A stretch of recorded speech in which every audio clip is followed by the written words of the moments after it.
Tu sais ce qui est incroyable, c'est que l'Afrique et l'Asie se regardent à des kilomètres. Et ne réalisent même pas qu'elles ont grandi avec la même âme. On nous fait croire qu'on est différents, mais on a grandi dans les mêmes valeurs. La famille, le respect, la honte et la mémoire.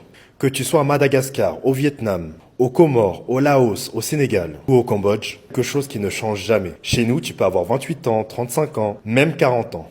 Tu restes un enfant dans la maison familiale. Chez nous, grandir, ce n'est pas quitter la maison. Grandir, c'est rester connecté. Chez nous, tu peux être adulte dehors, mais à l'intérieur de la maison, tu redeviens le fils, la fille, celui qui respecte, celui qui écoute. En Afrique comme en Asie, la liberté ne se mesure pas par ce que tu quittes, mais par ce que tu respectes. Tu sais pourquoi chez nous on enlève les chaussures avant d'entrer? Ce n'est pas juste pour pas salir le sol, c'est parce qu'on respecte le lieu. On respecte ceux qui y vivent, on laisse l'ego dehors, on laisse la fierté dehors, et on entre avec de l'humilité.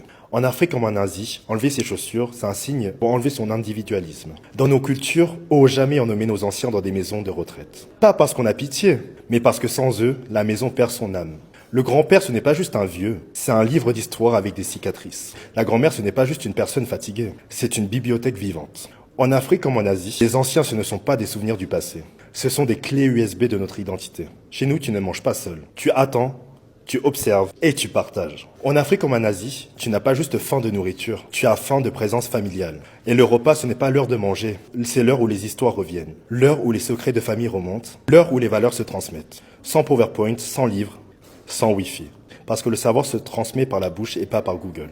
Dans certains pays, tu peux ramener quelqu'un chez toi à 18 ans. Chez nous, tu peux avoir 30, 40 ans si tu n'es pas marié. Tu n'emmènes pas la personne dormir chez toi. Parce que chez nous, l'amour, ce n'est pas une relation. C'est une responsabilité. L'amour n'est pas intime, il est familial. En Asie, ça s'appelle la honte. En Afrique aussi, ça s'appelle la honte. Ou même tabou, c'est la même chose, tu fais honte à toute la famille. Parce que chez nous, ton prénom ne t'appartient pas.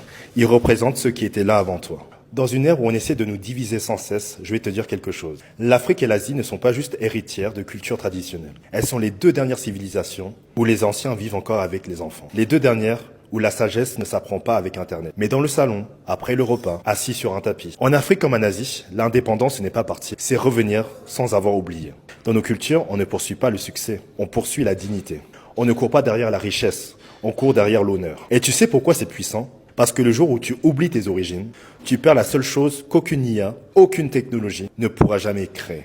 L'identité. L'Afrique, l'Asie, ce ne sont pas deux continents opposés. Ce sont deux miroirs. Deux civilisations qui ont compris une chose essentielle. On ne construit pas l'avenir en oubliant les anciens.